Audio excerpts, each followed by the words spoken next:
اعوذ باللہ من الشیطان الرجیم بسم اللہ الرحمن الرحیم یا ایہا الذین آمنوا کتب علیکم القصاص فی القتلى الحر بالحر والعبد بالعبد والانثى بالانثى فمن عفی لہ من اخیہ شیء فاتباع بالمعروف وَأَدَاءٌ إِلَيْهِ بِإِحْسَانٍ ذَلِكَ تَخْفِيفٌ مِّن رَّبِّكُمْ وَرَحْمَةٌ فَمَنِ اعْتَدَىٰ بَعْدَ ذَلِكَ فَلَهُ عَذَابٌ عَلِيمٌ وَلَكُمْ فِي الْقِصَاصِ حَيَاةٌ يَا أُولِي الْأَلْبَابِ لَعَلَّكُمْ تَتَّقُونَ صدق اللہ مولانا العلی العظیم وبلغنا نبیہ ورسولہ الکریم۔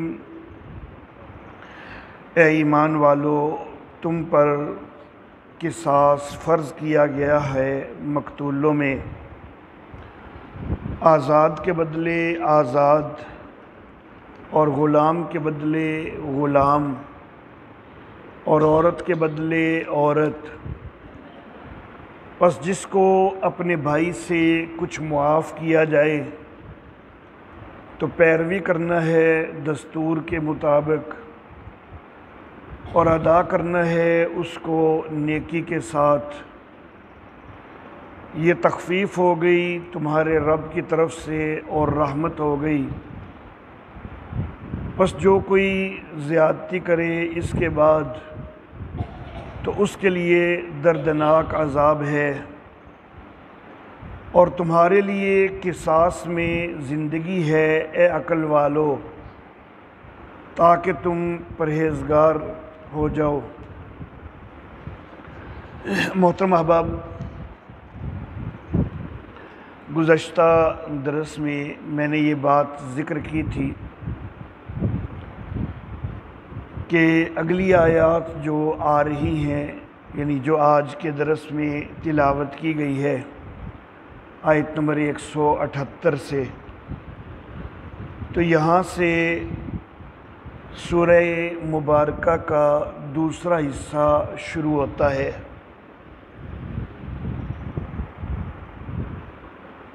سورہ مبارکہ کے پہلے حصہ میں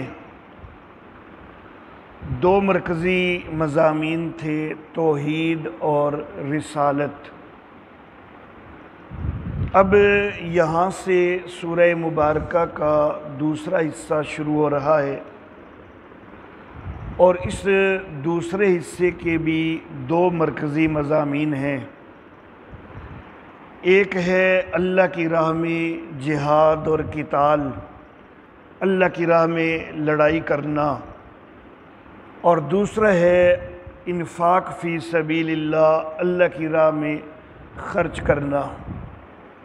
تو یہ دو مرکزی مضامین ہیں سورت کے اس دوسرے حصے کے، جو حصہ اس آیت مبارکہ سے شروع ہو رہا ہے۔ جہاد بھی یہ تقاضا کرتا ہے کہ مالی لحاظ سے جماعت مستحکم ہو، ریاست مستحکم ہو۔ اگر ریاست جو جہاد کرنا چاہ رہی ہے، جماعت جو جہاد کرنا چاہ رہی ہے، وہ مالی لحاظ سے مستحکم نہیں، تو پھر اسلحہ وغیرہ خریدنا، مجاہدین کے دیگر اخراجات وغیرہ، ان کے اندر دقت آ جاتی ہے اور جہاد مشکل ہو جاتا ہے۔ تو اس لیے جہاد اور انفاق، ان دونوں کا اس حصے کے اندر مرکزی مضمون کی حیثیت سے تذکرہ فرمایا گیا ہے۔ مزید یہاں پر ایک بات سمجھ لیجئے، اور اس بات کو سمجھنے سے سورت کا یہاں سے جو دوسرا حصہ شروع ہو کے آخر تک جا رہا ہے، اس سارے حصے کی آیات کا جو آپس کا ربط ہے اس کو سمجھنے میں آسانی ہو جائے گی۔ یہاں یہ جو دوسرا حصہ شروع ہو رہا ہے، اس دوسرے حصہ کے اندر 7 چیزیں متفرق طور پر بیان ہوئی ہیں۔ کسی جگہ ایک چیز ہے، کسی جگہ دوسری ہے، کسی جگہ تیسری ہے، اس طرح چلتے ہوئے کبھی پھر پہلی چیز کا کچھ اور حصہ آ گیا ہے، کبھی پھر دوسری چیز کا کوئی اور حصہ آ گیا ہے۔ اس طرح 7 مختلف چیزیں سورت کے اس دوسرے حصہ میں آئی ہیں جو کہ متفرق مقامات پر آئی ہیں۔ ان 7 میں سے پہلی چیز تو پہلا مرکزی مضمون ہے جہاد فی سبیل اللہ۔ تو جہاد فی سبیل اللہ کا مضمون 6 مقامات پر آ رہا ہے۔ دوسرا مضمون انفاق فی سبیل اللہ، وہ بھی 6 مقامات پر آ رہا ہے۔ تو پہلی 2 چیزیں تو یہی ہیں کہ 6 مقامات پر جہاد فی سبیل اللہ کا مضمون ہے، 6 مقامات پر ہی انفاق فی سبیل اللہ کا مضمون ہے۔ حضرت شیخ القرآن مولانا غلام اللہ خان رحمہ اللہ، اللہ ان کے قبر پہ کروڑوں رحمتیں نازل فرمائے، انہوں نے اپنی تفسیر جواہر القرآن میں یہی ذکر کیا کہ 6 مقامات پر جہاد کا تذکرہ آ رہا ہے اور 6 مقامات پر انفاق کا تذکرہ آ رہا ہے۔ بعض اوقات علماء کی آراء کچھ مختلف ہو جایا کرتی ہیں۔ میں تو ایک طالب علم ہوں، لیکن بہرحال اللہ رب العزت کا فضل اور اللہ کی رحمت ہے کہ الحمدللہ اللہ رب العزت نے بہرحال کچھ صلاحیتوں سے بھی نوازا ہے۔ تو اپنی طالب علمانہ رائے وہ میں بھی دے دیا کرتا ہوں۔ حضرت شیخ القرآن مولانا غلام اللہ خان رحمہ اللہ نے 6 مقامات کا تذکرہ کیا، لیکن میرے والد محترم حضرت قاضی عصمت اللہ عاصمہ اللہ تعالی، انہوں نے اپنی کتاب نظم الدرر کے اندر 4 مقامات کا تذکرہ کیا ہے۔ معاملہ اصل میں کچھ یوں ہے کہ کچھ مقامات ہوتے ہیں جو ذرا زیادہ صراحت سے ان میں بیان ہوتا ہے، کچھ مقامات ایسے ہوتے ہیں کہ جن میں تھوڑا اجمالی سا بیان آ جاتا ہے۔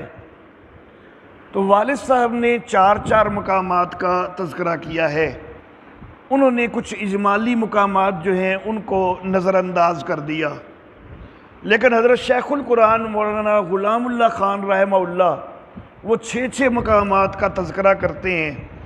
اور میری طالب علمانہ رائے بھی حضرت شیخ القرآن مولانا غلام اللہ خان رحمہ اللہ کے مطابق ہے کہ اگر گہرائی میں مطالعہ کیا جائے تو 6 مقامات نظر آتے ہیں۔ یوں کہہ لیا جائے کہ 4 مقام جہاد فی سبیل اللہ کے صراحتاً اور 2 اجمالاً، اسی طرح 4 مقام انفاق فی سبیل اللہ کے صراحتاً اور 2 اجمالاً آ رہے ہیں۔ تو 2 چیزیں تو یہ ہو گئیں۔ اس کے بعد تیسری چیز، جہاد کے لیے ایک چیز بڑی ضروری ہوتی ہے کہ جو ریاست یا جو جماعت جہاد کرنا چاہتی ہے تو خود اس کا اپنا نظم بھی مستحکم ہونا چاہیے۔ اگر خود اپنے اندر انتظامی خرابیاں موجود ہوں تو پھر جہاد کی طرف توجہ بھرپور نہیں ہو پاتی۔ تو جو ریاست جہاد کرنا چاہے، جو جماعت جہاد کرنا چاہے، تو اس کو انتظامی امور کی طرف بھی توجہ دینی چاہیے اور اپنا اندر کا نظم جو ہے اس کو مستحکم بنانا چاہیے۔ تو اس لیے اللہ رب العزت نے اس حصہ میں 9 امور انتظامیہ ذکر کیے ہیں کہ یہ سارے جو امور ہیں ان کو اچھی طرح ان کا خیال کرو تو پھر اپنا نظم، اپنا اندرونی نظم جو ہے وہ درست ہو جائے گا۔ جب اندرونی نظم درست ہو جائے گا تو جہاد بھی بھرپور کیا جا سکے گا۔ تو یہ تیسری چیز ہے 9 امور انتظامیہ۔ اس کے بعد چوتھی چیز یہ کہ جہاد کے لیے ایک اور چیز اہم یہ بھی ہے کہ خود افراد کی بھی اصلاح ہونی چاہیے۔ صرف ملکی یا ریاستی نظم کی ہی اصلاح ضروری نہیں، بلکہ خود افراد کی اصلاح بھی ہونی چاہیے۔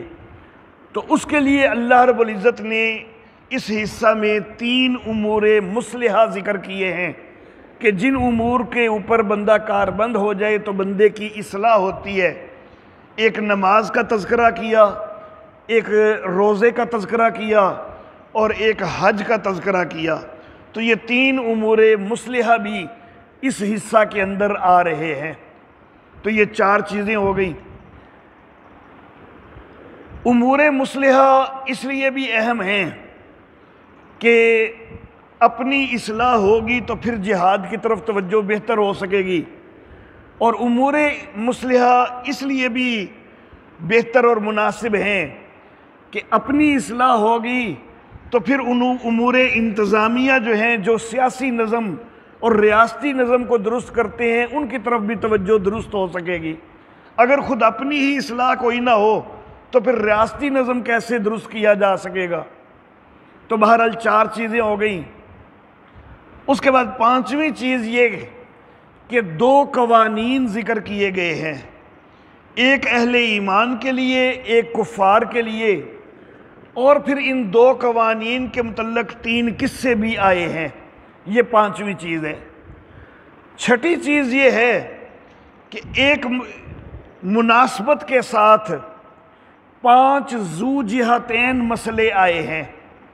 ذو جہتین مسئلے یہ ہوتے ہیں کہ جن میں 2 پہلو ہوں، ایک ادھر کا پہلو ہے، ایک ادھر کا پہلو ہے، اور اللہ رب العزت پھر دونوں پہلوؤں کا موازنہ کر کے تو پھر ہدایت فرماتے ہیں کہ تمہیں کون سا پہلو اختیار کرنا چاہیے۔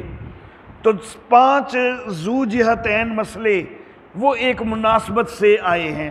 یہ 6ٹھی چیز ہو گئی۔ 7ویں چیز 2 مقامات پر آیات توحید آئی ہیں۔ جو پہلا حصہ گزرا ہے اس میں بھی 2 مقامات پر آیات توحید ہیں، اور دوسرے حصے میں بھی 2 مقامات پر آیات توحید ہیں۔ اگرچہ قرآن حکیم کی ہر آیت ہی اس کا کسی نہ کسی انداز میں توحید سے تعلق تو بن جاتا ہے، لیکن کچھ آیات زیادہ صراحت کے ساتھ مسئلہ توحید بیان کر رہی ہوتی ہیں۔ تو 2 مقامات پہلے حصے میں گزر چکے، اور 2 مقامات جو ہیں وہ اب آ رہے، ایک آیت الکرسی اور ایک سورہ مبارکہ کا آخری رکوع کہ جس کے اندر اللہ رب العزت سے دعا بھی سکھائی گئی ہے۔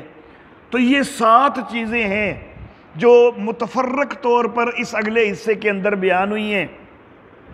6 دفعہ جہاد کا مضمون، 6 دفعہ انفاق کا مضمون، 9 امور انتظامیہ، 3 امور مصلحہ، 2 قوانین اور ان کے لیے 3 قصے، اور 5 ذو جہتین مسائل، اور 2 مقامات پر آیات توحید۔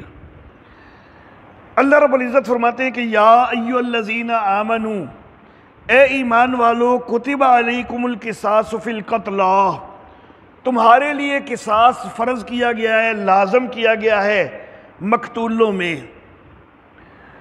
تو یہ پہلا امر انتظامی ہے۔ جو 9 امور انتظامیہ ذکر ہو رہے ہیں ان میں سے یہ پہلا امر انتظامی ہے کہ قصاص کا نظام، دیت کا نظام قائم ہونا چاہیے۔ اسلام کے اندر جو سزاؤں کا تصور ہے تو بنیادی طور پر 3 قسم کی سزائیں ہوتی ہیں۔ ایک ہیں آسمانی سزائیں، ایک ہیں انتظامی سزائیں، اور ایک ہیں اخروی سزائیں۔ آسمانی سزائیں ان سے مراد زلزلے ہو گئے، طوفان ہو گئے، قحط ہو گئے، اس طرح کے جو چیزیں ہیں یہ آسمانی سزائیں ہیں۔ اور آسمانی سزائیں یہ عموماً اس وقت آتی ہیں کہ جس وقت معاشرے کے اندر بحیثیت مجموعی پورے معاشرے کے اندر بگاڑ زیادہ ہونے لگ جائے تو پھر اللہ رب العزت کوئی نہ کوئی سزا بھیج دیا کرتے ہیں۔ تو وہ آسمانی سزائیں ہیں، وہ اللہ ہی کے اختیار میں ہیں۔ دوسری ہے انتظامی سزائیں، جو اللہ رب العزت نے حاکمین وقت کو ہدایت کر دی، جو بھی اسلامی ریاست کے حکام ہیں ان کو اللہ نے ہدایت کر دی کہ فلاں جرم کیا جائے تو اس کے اوپر یہ سزا ہوگی، فلاں گناہ کیا جائے، فلاں جرم کیا جائے تو یہ سزا ہوگی۔ تو یہ ہوتی ہیں انتظامی سزائیں، یہ حکام نافذ کرتے ہیں، ان کے نافذ کرنے کی ذمہ داری حکام پر ہے۔ اور تیسری ہیں اخروی سزائیں، کہ جو آخرت کے اندر مجرموں کو سزا ملنی ہے، یا جو عالم برزخ کے اندر قبر کے اندر جو سزا ملنی ہے تو ان کو اخروی سزائیں کہتے ہیں۔ آسمانی سزائیں ساری اللہ رب العزت کے اختیار میں، اخروی سزائیں جو ہیں وہ بھی ساری اللہ رب العزت کے اختیار میں۔ انتظامی سزائیں جو ہیں ان کے لیے اللہ رب العزت نے حکام کی ذمہ داری لگائی ہے۔ پھر یہ جو انتظامی سزائیں اسلام میں ہیں تو وہ 3 قسم کے قوانین ہیں۔ ایک قانون ہے قصاص اور دیت کا، دوسرا قانون ہے حدود کا، اور تیسرا قانون ہے تعزیرات کا۔ قصاص اور دیت جو ہے یہ صرف 2 مسئلوں میں ہے، 2 جرموں میں ہے۔ ایک قتل کے اندر قصاص اور دیت کا قانون ہے، دوسرا اگر کسی کو زخمی کر دیا ہے تو زخموں کے اندر قصاص اور دیت کا قانون ہے۔ قصاص کا مطلب یہ کہ بندے نے قتل کیا ہے تو اس کی وجہ سے قاتل کو بھی قتل کر دیا جائے، یہ قصاص ہے۔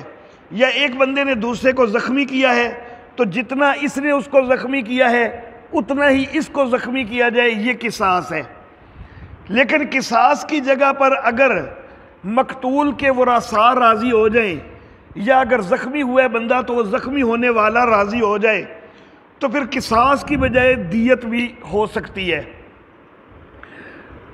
قتل کی دیت جو ہے وہ 100 اونٹ مقرر کی گئی ہے شریعت کی طرف سے، کہ 100 اونٹ دینے ہوں گے یا 100 اونٹ کی قیمت دینی ہوگی۔ تو یہ بہت بھاری جو ہے وہ دیت شریعت نے مقرر کی ہے قتل کے اوپر۔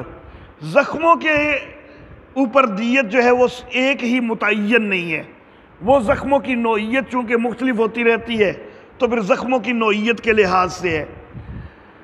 لیکن دیت کے اندر مقتول کے ورثاء راضی ہوں یا جو مجروح ہے وہ راضی ہو تو دیت کے اندر کمی بھی کی جا سکتی ہے، اور بہت زیادہ کمی بھی کی جا سکتی ہے، حتیٰ کہ دیت کو مکمل طور پر چھوڑا بھی جا سکتا ہے اور بغیر کسی عوض کے بھی قتل میں یا زخموں میں معافی دی جا سکتی ہے۔ اللہ اللہ۔ اور اس کا اسی آیت مبارکہ میں اللہ تذکرہ فرماتے ہیں، اللہ فرماتے ہیں ایمان والو کتب علیکم القصاص فی القتل، مقتولوں کے اندر تمہارے لیے قصاص فرض کیا گیا ہے۔ الحر بالحر والعبد بالعبد والانثى بالانثى، آزاد آزاد کے بدلے، غلام غلام کے بدلے، اور عورت عورت کے بدلے۔ اب اس آیت مبارکہ سے یہ مطلب نہیں ہے کہ اگر ایک آزاد آدمی نے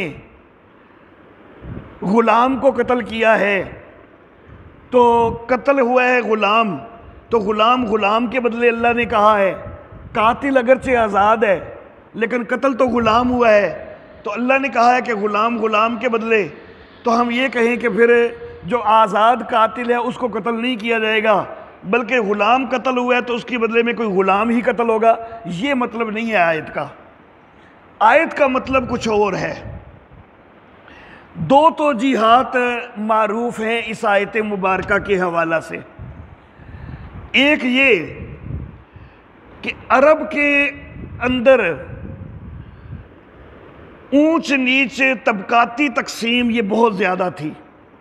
کئی قبائل اپنے آپ کو بہت اونچا خیال کرتے تھے اور وہ مقابلہ میں کئی دوسرے قبائل کو بڑا ہلکا اور بڑا چھوٹا شمار کرتے تھے، تو جو اپنے آپ کو بڑا سمجھنے والے قبائل تھے نا، تو وہ پھر اس طرح کی باتیں کرتے تھے کہ بھائی ہمارے بندے زیادہ اہمیت رکھتے ہیں، تم اگر ہمارا کوئی بندہ قتل کر دو نا چھوٹے قبیلے والے، تو تمہارے 2 بندے قتل ہوں گے تو تب ہمارے بندے کا حساب پورا ہوگا، ہمارا 1 قتل ہو تمہارے 2 قتل ہوں گے، یا ہمارا غلام قتل ہو تمہارا آزاد قتل ہوگا، ہماری کوئی عورت قتل ہو تمہارا کوئی مرد قتل ہوگا، تب حساب برابر ہوگا۔ اس طرح کی باتیں کئی قبائل کرتے تھے، اپنے آپ کو بڑا بنانے والے قبائل۔ اللہ رب العزت نے فرمایا کہ نہیں، یہ معاملہ کوئی نہیں ہے، سب کے اندر برابری ہے، اس قبیلے کا آزاد ہے یا اس قبیلے کا آزاد ہے، ایک جیسے ہیں، اس قبیلے کا غلام ہے یا اس قبیلے کا غلام ہے، سب ایک جیسے ہیں، اس قبیلے کی عورت ہے یا اس قبیلے کی عورت ہے، سب ایک جیسی ہیں۔ یہ نہیں ہے کہ اس قبیلے والوں کے خون کی قیمت زیادہ ہے اور اس قبیلے والوں کے خون کی قیمت کم ہے، یہ کمی بیشی کوئی نہیں ہے، آزاد آزاد کے برابر ہے، غلام غلام کے برابر ہے، عورت عورت کے برابر ہے۔ ایک مفہوم یہ لیا گیا۔ اور دوسرا یہ کہ بعض اوقات دور جاہلیت میں ایک اور چیز بھی ہوتی تھی، ایک آدمی نے قتل کر دیا ہے نا، تو وہ مقتول کے ورثاء جس وقت قصاص کا مطالبہ کرتے، وہ اپنے غلام کو آگے کر دیتا، کہتا کہ ایک بندہ تمہارا مارا گیا ہے، میں نے مارا ہے، میری جگہ تم میرے غلام کو قتل کر دو، تمہارا بھی ایک مر گیا ہمارا بھی ایک مر گیا، حساب برابر ہو گیا۔ تو دور جاہلیت میں جو مقتول کے ورثاء تھے وہ بھی اسی جاہلیت کی پیداوار تھے، تو وہ بھی اس چیز کو کئی دفعہ منظور کر لیتے تھے کہ ٹھیک ہے جی، ایک ایک بندہ ہو جائے گا، برابری ہو جائے گی، تم وہ غلام کو ہمارے حوالے کر دو، ہم اس کو قتل کر دیتے ہیں۔ یا کبھی مرد نے قتل کیا ہے اور وہ کسی عورت کو پیش کر دیتے کہ اس کو بھائی میری جگہ قتل کر دو، تو جاہلیت کے اندر یہ چیز بھی چل رہی تھی، تو اس کی نفی کی گئی اور یہ کہا گیا کہ اگر آزاد نے قتل کیا ہے تو جواب میں اسی آزاد کو قتل کیا جائے، اگر غلام نے قتل کیا ہے تو جواب میں اسی غلام کو قتل کیا جائے، اگر عورت نے قتل کیا ہے تو جواب میں اسی عورت کو قتل کیا جائے۔ یہ اپنی جگہ پر دوسروں کو پیش کرنا یہ درست نہیں ہے۔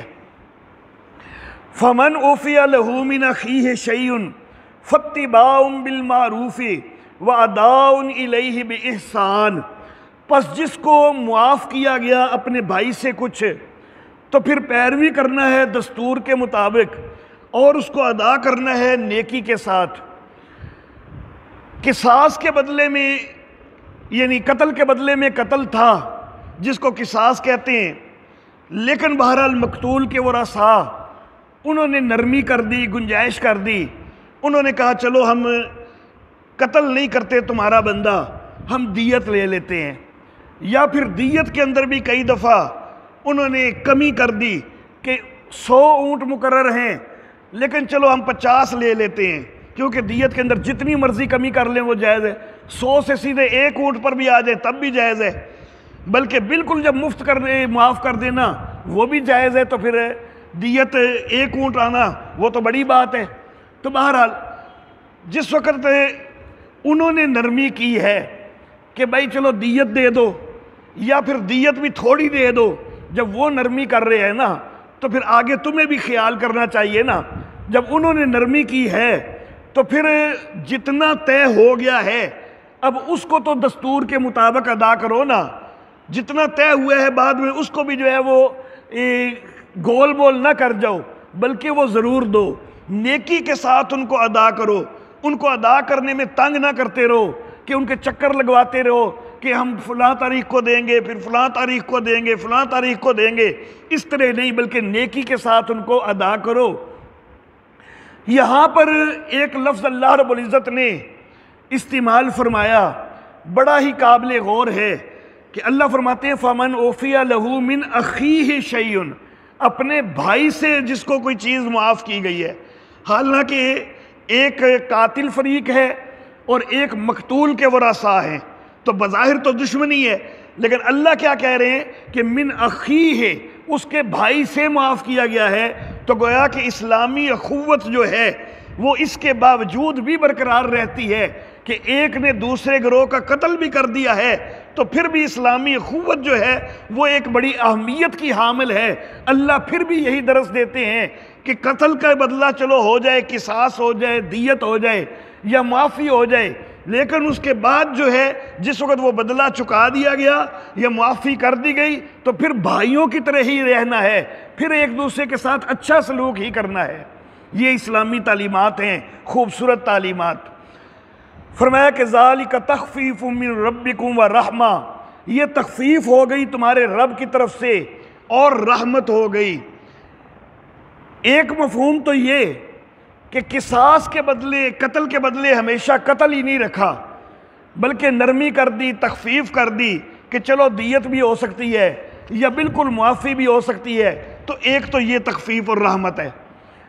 دوسری تخفیف اور رحمت سے یہ بھی مفسرین نے مراد لی ہے کہ یہودیت کے اندر یہ تھا کہ قتل کے بدلے صرف قتل ہی ہونا ہے، دیت یا معافی کا کوئی تصور نہیں۔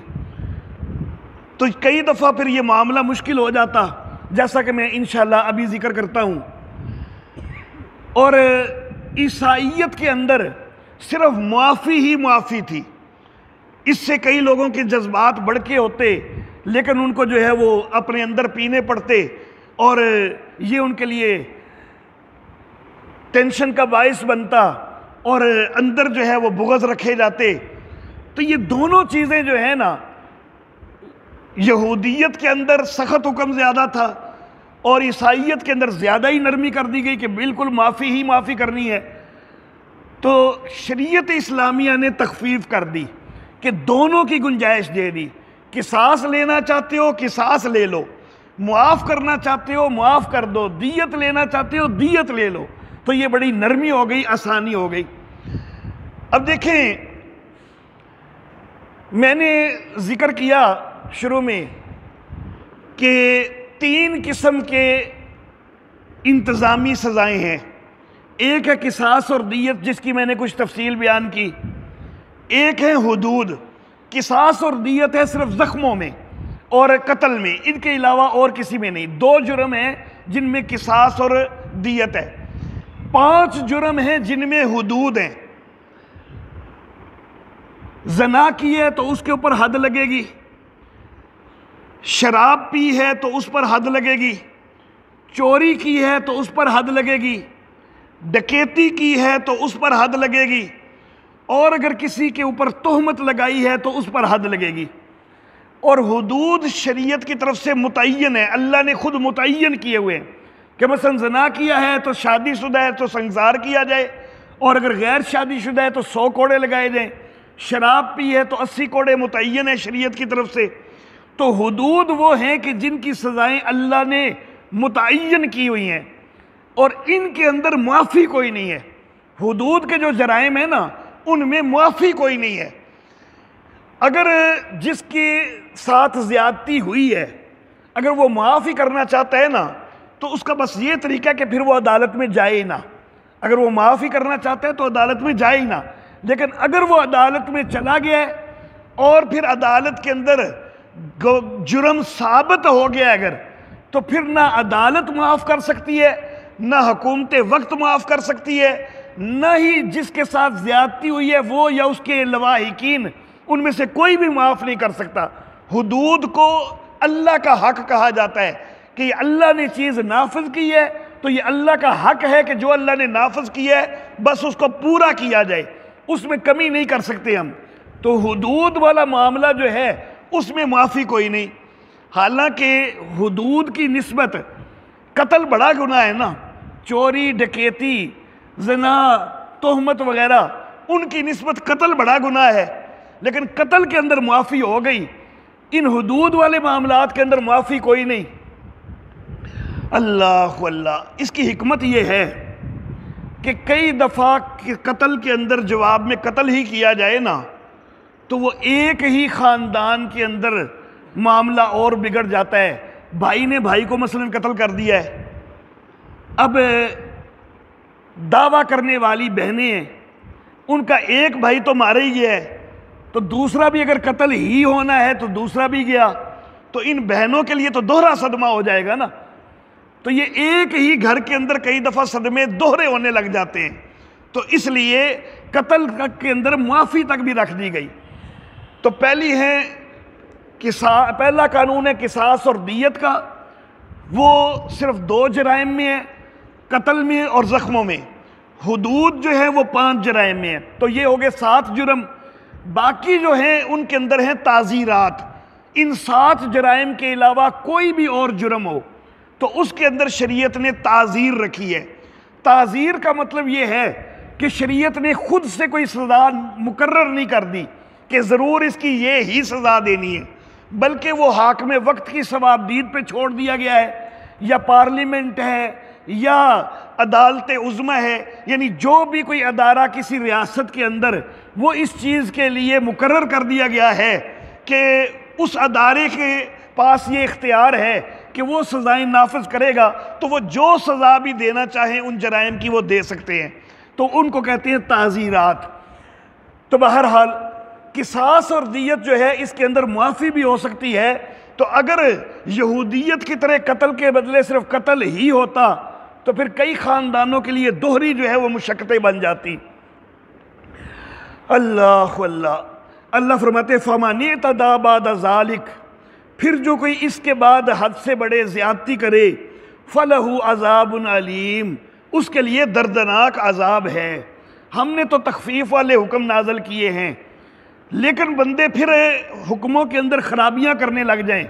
ہم نے کہا کہ قتل کے بدلے قتل کر سکتے ہو، ٹھیک ہے کر دو، لیکن تم نے قتل کے بدلے قتل کرتے ہوئے پہلے اذیتیں دینی شروع کر دی، تو یہ تم زیادتی کر رہے ہو، یہ تم حد سے بڑھ رہے ہو. تو اگر اس طرح حد سے بڑھو گے تو دردناک عذاب کے مستحق ہوگے. وَلَكُمْ فِي الْقِصَاصِ حَيَاتٌ يَا أُولِي الْأَلْبَابِ، اے عقل والو قصاص میں تمہارے لیے زندگی ہے. لَعَلَّكُمْ تَتَّقُونَ، تاکہ تم پرہیزگار ہو جاؤ. اب قصاص میں ہوتا کیا ہے کہ ایک مارا گیا ہے تو اس کے بدلے میں دوسرا بھی مارا جا رہا ہے. تو موت رہی ہے، ایک کی موت ہوئی ہے وہ تو چلو ہوئی ہے، قصاص میں تو دوسرے کی بھی موت ہوئی ہے، لیکن اللہ کہہ رہے ہیں کہ قصاص میں زندگی ہے. تو معاملہ یہ ہے کہ قصاص میں قاتل کی واقعی موت ہوتی ہے، قصاص میں قاتل کی واقعی موت ہوتی ہے، لیکن معاشرے کو حیات مل جاتی ہے. دیکھیں اگر کسی نے قتل کا ارادہ کیا ہے نا اور اس کو اسلامی قانون کا پتہ ہے کہ قصاص لیا جائے گا اور میں بھی قتل ہو سکتا ہوں، تو وہ سیدھا قتل نہیں کرے گا، کوئی 100 دفعہ سوچے گا. تو اس طرح زندگی مل جاتی ہے، معاشرے کے اندر امن قائم ہو جاتا ہے. اور اگر ایک نے قتل کر دی ہے اور اس کو سزا ہو گئی ہے تو اس کو دیکھ کے کئیوں کو عبرت حاصل ہوگی، کوئی 2-4 جو ہے ان کو سزا ہو جائے، معاشرے سے قتل کا جرم ہی ختم ہو جائے. تو قصاص کے اندر زندگی ہے، معاشرے کی زندگی ہے. معاشرہ جو ہے وہ بہتری کی طرف آ جاتا ہے. ایک آدھ جو ہے اس کو قصاص میں قتل کر دیا جائے گا تو معاشرہ بہتر رہے گا. لیکن اگر چھوڑ دیا جائے ہمیشہ قصاص کا قانون کوئی نہ ہو، قتل میں ہمیشہ معافی رکھ دی جائے، تو پھر کیا ہوگا کہ ایک قتل جس نے کیا ہے اس کو چھوڑ دیا گیا، اس کا حوصلہ اور بڑھے گا، وہ کل کو دوسرا قتل کرے گا، وہ کل کو کوئی اور تیسرا قتل کرے گا، یا پھر اس کو دیکھ کے کئی اور بھی جو ہے وہ بھی کہیں گے کوئی ایڈا مسئلہ ہی کوئی نہیں، تو کوئی اور بھی قتل کی طرف جو ہے وہ آ جائیں گے. تو معاشرے کے اندر بگاڑ پیدا ہوگا. اور پھر قصاص جو رہتا ہے اس میں ایک نے قتل کیا تو جواب میں اس کو قتل کر دیا گیا نا، تو جو مقتول کے ورثاء ہیں ان کے جذبات ٹھنڈے ہو جاتے ہیں. لیکن اگر قصاص کوئی نہ ہو تو مقتول کے ورثاء کے جذبات بھڑکتے ہیں اور وہ ہو سکتا ہے کہ ان کے 2-3 قتل کر دیں. پھر جب یہ 2-3 قتل کریں گے تو وہ ان کے قتل کریں گے. اس طرح نسل در نسل لڑائیاں چلتی جائیں گی. جب ایک کے بدلے وہی ایک قاتل ہی جو ہے وہ اگر قتل کر دیا جائے تو یہ نسل در نسل معاملہ خراب نہ ہو. تو کئی لحاظ سے قصاص کے اندر زندگی ہے. قصاص میں مقتول کے بدلے میں قاتل قتل ہوتا ہے. ہاں البتہ کبھی قاتل زیادہ ہوتے ہیں تو پھر وہ سارے بھی قتل ہوتے ہیں. وہاں پر پھر ایک کے مقابلہ میں بعض اوقات زیادہ بھی آ جاتے ہیں کیونکہ وہ سارے ہی قتل میں شریک ہیں. تو جو سارے ہی قتل میں شریک ہیں تو وہ پھر سب کو قتل کیا جائے گا. تو بہرحال قصاص کے اندر جو ہے وہ تمہارے لیے زندگی ہے اے عقل والو، تاکہ تم پرہیزگار ہو جاؤ. وآخر دعوانا الحمدللہ رب العالمین.